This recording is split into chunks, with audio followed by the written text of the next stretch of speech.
Hola, bienvenida Sandra a nuestro ejercicio de políticas públicas. Para nosotros es un placer estar contigo el día de hoy. Sandra es trabajadora social, especialista en Derecho de Cultura de Paz y Derecho Humanitario, magíster en Desarrollo Sostenible y Medio Ambiente y actualmente se encuentra en su proceso laboral en una entidad pública y ahorita Sandra nos va a contar un poquito sobre su ejercicio profesional y laboral, cómo ha hecho grandes aportes a muchos de los colombianos desde su quehacer con todo su proceso profesional. Sandra, bienvenida. Bueno, buenas noches. Muchas gracias, Cristina, instructora Cristina. Bueno, Sandra, bueno, ahorita en este ejercicio queremos trabajar con usted todo el ejercicio de políticas públicas y abordarlo desde nuestra institución, ya que en la institución que actualmente queremos plantear este ejercicio es el Servicio Nacional de Aprendizaje SENA. Es una entidad pública adscrita al Ministerio de Trabajo. Entonces, Sandra nos va a contar un poquito sobre nuestra institución. Sandra, te escuchamos. Bueno, sí. Bueno, antes de contar sobre el SENA, yo quisiera que revisar algunos aspectos históricos importantes para luego entender por qué el SENA es el SENA. Entonces, bueno, voy a tocar algunos puntualmente. Si nosotros habláramos de una línea de tiempo sobre derechos humanos y derechos laborales, tendríamos que empezar por la revolución industrial. Eh, Incluso bueno, de todo el proceso que se dio en la revolución industrial, pero asimismo con la revolución francesa que plantea los derechos del hombre y del ciudadano. Eh, pero también habría que recordar el 1886 con el 1 de Mayo y Mártires de Chicago y el reconocimiento de las 8 horas de trabajo, las 8 horas de estudio y las 8 horas de descanso.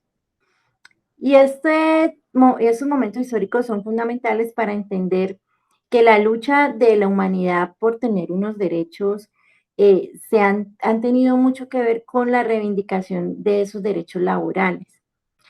Eh, Después de la Primera Guerra Mundial, en 1919, a través del Tratado de Versalles, se crea la OIT. La OIT es la Organización Internacional del Trabajo y es una entidad tripartita. ¿Y por qué es una entidad tripartita? Porque ya se había identificado que había una necesidad de poner la situación sobre la mesa frente a los derechos, o sea, darle voz y voto a los trabajadores, a los empresarios y al gobierno. Y sobre estos tres, definir las normas y las políticas del trabajo. La OIT va a ser importante para entender luego por qué se crea el SENA. En 1919 la OIT decía, debe haber libertad sindical y debe haber negociación colectiva. Para que haya justicia, paz, se debe abolir el trabajo forzoso, se debe erradicar el trabajo infantil y debe haber una igualdad de condiciones para hombres y mujeres. ¿Sí? Esta importante entidad pues va a permitir que se empiece a hablar en función del trabajo como un derecho fundamental y de los derechos colectivos y la libertad sindical. Listo. Luego nos encontramos con la Segunda Guerra Mundial y en 1944 se da la Declaración de Filadelfia o los principios de la dignidad humana. Aquí que se dice que es importante para poder entender el SENA. Aquí se dice, el trabajo no es una mercancía. La pobreza en un lugar debe importar a todo el mundo y se debe desatar la guerra contra la carencia. Listo, uno dice, bueno, estos aspectos son supremamente importantes, ¿por qué será que Sandra habla de eso? Porque esto luego se tiene que materializar, y ahí es cuando nosotros hablamos de política pública, de ahí es cuando nosotros hablamos de planes de desarrollo, ¿cierto? ¿Cómo se materializa eso? Bueno, pues cuando hay universidades, cuando hay entidades como las del SENA, o cuando hay por ejemplo, el bienestar familiar, o las cajas de compensación, todo eso obedece a unas políticas públicas. Listo. En 1957, en Colombia, pues se está dando todo ese proceso del Pacto Nacional. Se da una reunión en Medellín donde están los trabajadores, los empresarios y el gobierno. Y los trabajadores dicen, necesitamos una entidad que nos forme, que sea pública, que sea gratuita y que sea de calidad. Y que nos forme frente a esas dinámicas que se estaban generando. Venimos de una guerra, de la guerra bipartidista, se ha perdido todo el ámbito social que significa estar pues, en un país como Colombia, porque se pensó fue en la guerra, y los trabajadores dijeron, bueno, y allá en Brasil hay una escuela que se llama Sinaí, y nosotros queremos algo así, aunque en esa época habían unas escuelas obreras, pero no tenían recursos y no podía acceder toda la población más vulnerable. Era muy difícil. Todos los trabajadores dijeron, necesitamos el SENA, necesitamos el Servicio Nacional de Aprendizaje SENA nacional, que llegue a todos los rincones del país, pero que sea particular el contexto. El SENA en Buenaventura no puede ser el SENA de Medellín. El SENA de La Guajira no puede ser el SENA de Putumayo. Deben haber unas políticas nacionales, pero debe obedecer a un contexto. ¿Y por qué a un contexto? Pues porque las dinámicas económicas y laborales de cada región son diferentes. Entonces los trabajadores dijeron, listo, entonces necesitamos esa entidad. En esa época, obviamente, el gobierno y los empresarios dijeron, no, no hay recurso para lo que ustedes están pidiendo. Entonces esos trabajadores manifestaron, listo, ellos ya se habían ganado el 6% del subsidio familiar, ya se lo habían conquistado y dijeron, vamos a dar el 1% de nuestro subsidio familiar para crear el SENA. Con el compromiso que después de 2 años ustedes, los empresarios, van a aportar el 2% a través de los parafiscales y bueno. Y entonces deciden hacer ese pacto y el SENA se crea de esa manera. Cuando los trabajadores ceden el 1% de su subsidio familiar para crear la entidad. De allí es que el SENA no sea de otro ministerio que no sea el del Ministerio de Trabajo, porque es creada precisamente por los trabajadores. Para encontrar una entidad que sea de calidad, que sea pública, que sea gratuita y que les permita a los trabajadores capacitarse, fortalecerse en unas habilidades y certificar unas competencias para incursionar en la economía y ser parte de la economía del país. Listo, Cristina. Sandra, excelente esa introducción que nos haces y la contextualización histórica, porque es muy importante cuando nosotros hablamos de esa importancia de las políticas públicas en el ámbito de la educación. ¿Por qué las consideras importantes, relevantes? ¿Cuáles pueden ser esos aportes desde esas políticas públicas para que la formación profesional integral, con énfasis en la formación para el trabajo, pues continúe y siga en un proceso de construcción social? Bueno, la política pública surge como la necesidad de materializar una necesidad, es hacer real algo que se ha identificado como una problemática. ¿Cuál es la misión del SENA? El SENA está encargado de cumplir la función que le corresponde al Estado, de invertir en el desarrollo social y técnico de los trabajadores colombianos, ofreciendo y ejecutando la formación profesional integral para la incorporación y el desarrollo de las personas en actividades productivas que contribuyan al desarrollo social, económico y tecnológico del país. Y esto no se les ocurrió porque suena muy bonito, pero no se ocurrió porque sí, esto obedece a unos convenios internacionales que también se deben pactar, por ejemplo, con la OIT. Entonces, ¿cómo se materializan esos convenios internacionales? ¿Cómo se materializa la constitución política que habla del derecho a la educación, del derecho al trabajo, del derecho a una vida digna? Pues a través de las entidades se materializan. el SENA cumple esa función. Cumple la función de que le corresponde al Estado de invertir en el desarrollo social y económico del país. Entonces, no solamente crear personas para que vayan y hagan labores, es formar ciudadanos para que contribuyan al desarrollo social y económico de un país.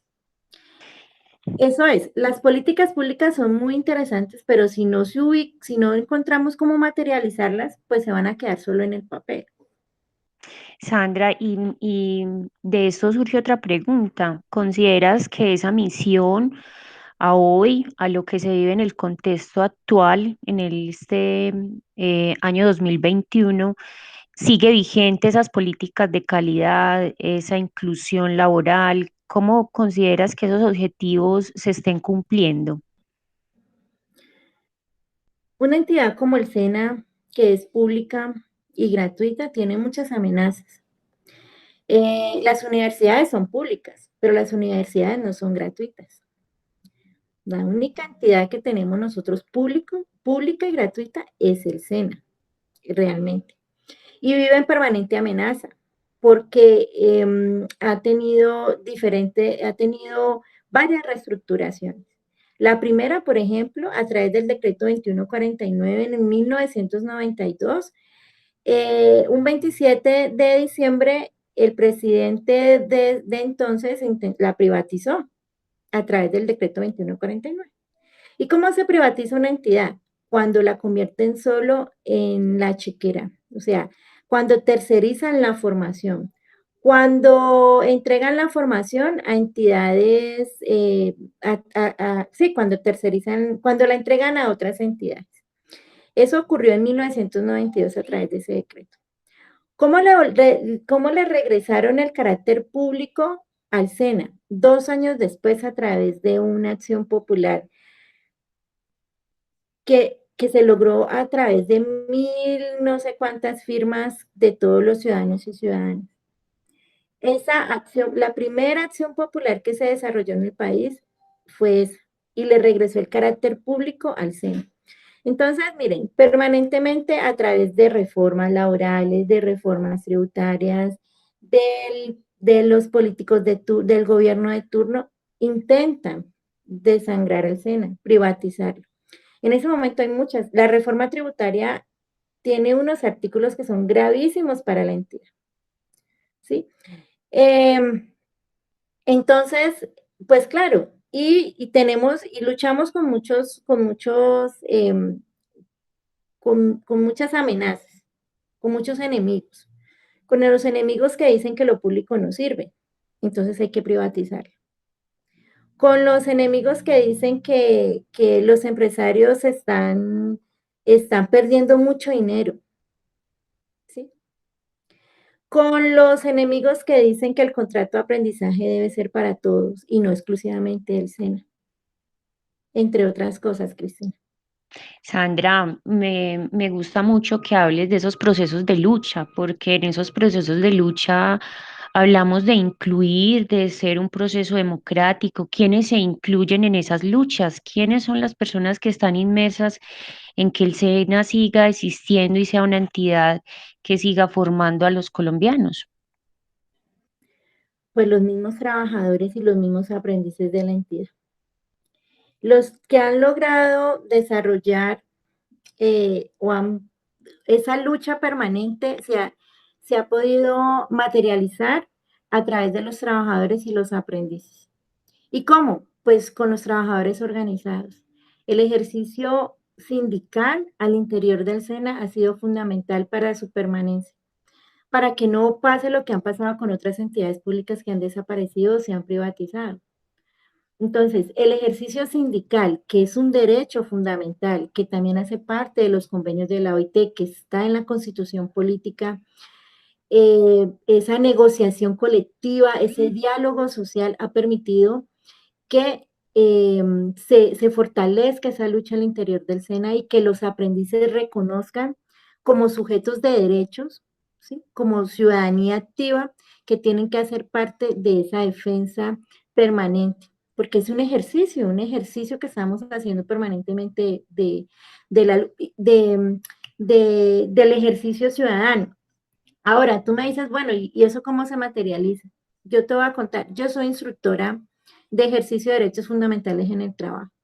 Es un módulo que surge de un acuerdo sindical, que primero de una política pública, que tiene que ver con la ciudadanía activa, cómo construimos ciudadanos, cómo dejamos que los ciudadanos conozcan y dejen de estigmatizar la protesta social, por ejemplo, o estigmatizar el sindicalismo. Somos el país donde más líderes sociales o personas por pensar diferente son asesinadas.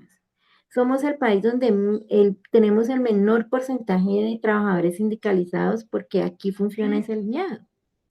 Entonces, en el marco de esos convenios internacionales y esa libertad sindical, pues nosotros hemos tomado todo eso, se han sentado el sindicato, uno de los sindicatos, Sindecena, voy a decir cuál, Sindecena, se ha sentado el Ministerio de Trabajo y se ha sentado la OIT y han bajado de allá como del cielo esa política pública y la han logrado consolidar en un módulo que se llama Ejercicio de Derechos Fundamentales en el Trabajo. Y esa es la mejor forma de defender una entidad. Sandra, claro que sí, sabemos que todos los que hacemos parte de este ejercicio sindical, todos los que apoyamos la entidad pública, todos los que queremos aportar en el desarrollo social, vamos a estar ahí siempre aportando y creo que has hecho un ejercicio muy interesante, has hecho unos aportes muy valiosos a nuestros aprendices en darles un poquito de ese conocimiento, también enseñar a un pensamiento crítico, mostrarle una visión diferente de lo que son los entornos sociales y a lo que históricamente nos han llevado, que siempre vamos a ir en una misma línea y no siempre tenemos que estar en el mismo contexto todos, todos podemos ser diferentes y esto tiene que permitir la inclusión y más en un país tan diverso como lo que es Colombia. Entonces creo que ese aporte que tú haces es muy bonito porque habla del ejercicio democrático, como sociedad hemos podido consolidar una institución durante tantos años, que hablabas que la conformación del SENA se dio en 1957, entonces llevamos una entidad que ha podido sobrevivir más de 60 años como una entidad pública, entonces creo que eso también es gracias a ese proceso social, a esos procesos democráticos, a ese proceso sindical y la idea es que se sigan fortaleciendo para que el SENA pues siga creciendo y siga haciendo ese papel tan fundamental en el país. Ahora, Sandra, ¿qué consideras que ha funcionado bien históricamente y qué consideras que puede ser un proceso de mejora? Porque siempre pues, se podemos hablar que tenemos muchos aciertos y también dentro de ese proceso de construcción, cambio social, ¿qué podría mejorarse? Entonces quisiera ver ese planteamiento o escucharte desde ese punto de vista que nos puedas dar. Bueno, yo creo que aquí es clave varios aspectos y tiene que ver con la formalización del trabajo. O sea, cuando hay trabajadores que están, que tienen esas como condiciones más estables, más formales del trabajo, donde hay una entidad que tiene sus trabajadores que pueden estar en esas condiciones, pues hay más posibilidades de que esos trabajadores entiendan y reconozcan la importancia de una entidad como el SENA. Nosotros permanentemente desde el ejercicio sindical eh, hablamos de la importancia de que se materialice realmente lo que significa el trabajo decente y trabajo digno en Colombia, que se materialice la formación, que los contratistas tengan condiciones mucho más favorables laboralmente para que puedan defender sin el temor que el otro año no van a ser contratados porque dijeron algo, porque estuvieron en contra o porque denunciaron, ¿cierto? Que entonces eso han sido unos aciertos. Por ejemplo, hace mucho rato en Colombia, no el SENA en el 2005 fue el último año en el que se abrió una convocatoria pública de empleo. Y se volvió a abrir en el 2017, pero porque tuvimos que entrar en un paro de 37 días. y se logró abrir una convocatoria de empleo público y fueron más de 4.000 los cargos que se lograron tener en el SENA de empleo público. Entonces, yo creo que cuando se toman esas decisiones pensando en la defensa de los derechos de manera estructural, se logran bastante, se logra significativamente ese propósito de mantener una entidad fuerte y que sus trabajadores sientan que esa entidad les pertenece y que no están allí de paso, o sea, que realmente hay un sentido de pertenencia frente a eso, igual que los aprendices. Cuando nosotros le decimos a los aprendices, es que ustedes van a salir al campo laboral para que defiendan sus derechos, obviamente cumplen con sus obligaciones, pero para empezar a hablar de defender sus derechos afuera, pues tienen que defender sus derechos al interior, en sus hogares, en su relación con sus pares, en su entidad. Entonces, yo creo que eso han sido aciertos significativos, a tener ese permanente diálogo con los ministerios, con el ministerio, con el Congreso. Ese ejercicio político también ha permitido que el SENA se permanezca en el tiempo. ¿Cuáles son las amenazas o cuáles han sido los desaciertos? Bueno, que en medio de todo eso, pues hay gente que definitivamente no logran dimensionar la problemática que significa, por ejemplo, una reforma tributaria para una entidad como el SENA. Lo que significa el tercerizar la formación, por ejemplo. Lo que significa la virtualidad para una entidad teórico-práctica. La virtualidad es gravísima para la entidad, porque su ejercicio es teórico-práctico. El diálogo, el lenguaje que nosotros manejamos en el SENA no es el mismo lenguaje que se maneja en la universidad, porque nosotros tenemos otro propósito. Entonces nos vamos perdiendo como en eso, y eso son amenazas gravísimas para la entidad. Sandra, ahora que hablas de ese valor diferencial que nosotros tenemos como entidad, ¿cuáles crees que son esos impactos más grandes que el SENA tiene, sus particularidades que no tiene ninguna otra entidad y por qué hace esos aportes a nivel social? Bueno, porque es que, a ver, el SENA tiene que hacer un estudio de cuál es, qué necesita, qué necesita Medellín. ¿Cuáles son los trabajadores que necesita Medellín? ¿Cuál es el contexto económico de Medellín? Y a partir de ese estudio, pues tiene que ofertar. ¿Por qué? Porque la idea es que los aprendices, los jóvenes, adultos que se capacitan, que se forman en el SENA, porque es una formación profesional integral, ¿sí? Que yo no estoy diciendo, yo soy egresada de universidad, yo amo la universidad, pero tengo muy claro cuál es el papel del SENA y la importancia social que tiene el SENA. Es que el SENA tiene una misión que el Estado le ha dado. Entonces, lo primero es que tienen que hacer ese estudio, porque no es solamente que los chicos salgan y salgan y salgan, sino cuál es el contexto que demanda el empresario para poder saber qué formación es la que necesitan los aprendices. Y esa formación parte por tres aspectos importantes, que tiene que ser el ser, o sea, yo tengo un conocimiento, los chicos tienen un conocimiento, tienen que saber hacer eso, pero también tienen que ser. ¿Cómo se relacionan con eso? ¿Cuál es la ética? Entonces, ese ejercicio real es por eso que yo digo, por eso es que el SENA es teórico práctico. O sea, el SENA, los chicos se forman en el hacer, haciendo, y se relacionan, y con ese haciendo, pues toman decisiones del ser. Ah, bueno, si yo soy auxiliar, si yo soy administrativo en salud, entonces, ¿qué significa esto? ¿Qué son los alimentos? ¿Qué son los medicamentos? Éticamente, ¿yo cómo me relaciono con esto? ¿Qué implicaciones va a tener esto para el adulto que yo voy a atender? Entonces, eso lo da el SENA desde la formación integral. Sandra, y para culminar con esta pregunta, ¿cuál es el impacto social?